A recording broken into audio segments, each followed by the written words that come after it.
नमस्कार. प्राध्यापक डॉक्टर सुरेश मेणे लिखित मनाचे श्लोक अध्यात्माची पाऊलवाट या पुस्तकाचे क्रमशः वाचन. आजचा भाग.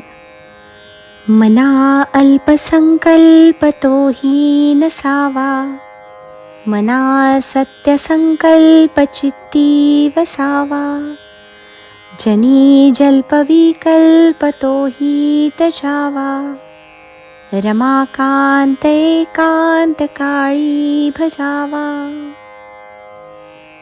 या श्लोकामध्ये समर्थांनी कोणता संकल्प करावा व कोणता करू नये याचे मार्गदर्शन केले आहे.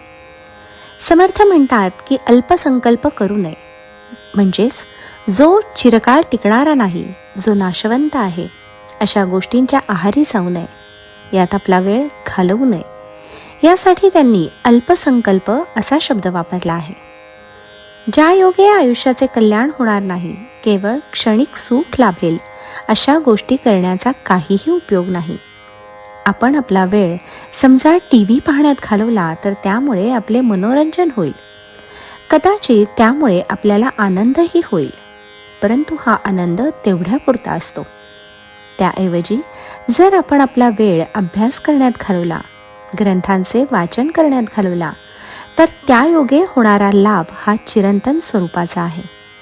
ग्रंथांमुळे होणारे संस्कार आयुष्यभर पुरतात, परंतु माणसाची सहज प्रवृत्ती ही क्षणिक लाभाकडे पटकन आकर्षित होणारी असते. म्हणूनच अशा गोष्टींकडे तो पटकन वळतो. त्यानंतर त्याला त्यातला फोलपणा समजतो, पण तो फार उशिरा. तोपर्यंत वेळ निघून गेलेली असते. त्यासाठी समर्थ सांगतात, मना सत्यसंकल्प चित्ती वसावा. सत्यसंकल्पाचा दाता भगवान असे म्हटले जाते, म्हणजेच भगवंताच्या प्राप्तीचा संकल्प करावा असे ते सांगतात. कारण हा संकल्प चिरंतन आहे, तो परमात्म्याचे दर्शन घडवणारा आहे. जरी तो कठीण असला तरीही तोच संकल्प चित्ती धरावा असे समर्थ बजावतात.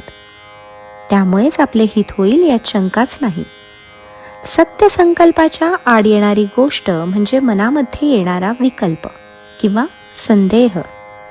अर्धवट ज्ञानामुळे किंवा अपुऱ्या श्रद्धेमुळे माणसाच्या मनात नसते प्रश्न उभे राहतात व त्यायोगे तो भुकाची बडबड करीत असतो.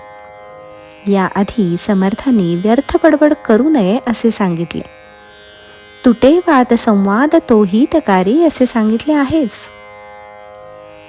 मनामध्ये येणारा विकल्प जर घालवायचा असेल तर त्याच्यावरही उपाय समर्थांनी सांगितला आहे.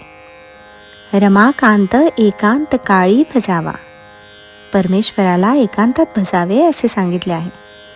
खरं म्हणजे समर्थ लोकात येऊन त्यांनी प्रापंचिक माणसाला मार्गदर्शन केले आहे. इथे मात्र त्यांनी आपल्याला एकांतात भजण्यास सांगितलं आहे. कारण एकांतात आपण आपल्याच मनाशी संवाद करू शकतो, आपणच आपणाशी वाद करू शकतो. तुकाराम महाराज म्हणतात, तुका म्हणे होय मनासी संवाद, आपुलाची वाद आपणासी. आपण आपल्या मनाशी संवाद केला म्हणजे चांगले काय, वाईट काय, सत्य काय, असत्य काय, अल्प काय, चिरंतन काय, याचा उलगडा आपल्याला होतो. आपल्या मनातील संदेह निघून जातात, मन निर्मळ होते व एकदा का मन निर्मळ झाले म्हणजे ते सत्य संकल्प करण्यास प्रवृत्त होते व त्यायोगे आपणास परमेश्वराची प्राप्ती होऊ शकते असे समर्थांनी सांगितले आहे. जय जय रघुवीर समर्थ.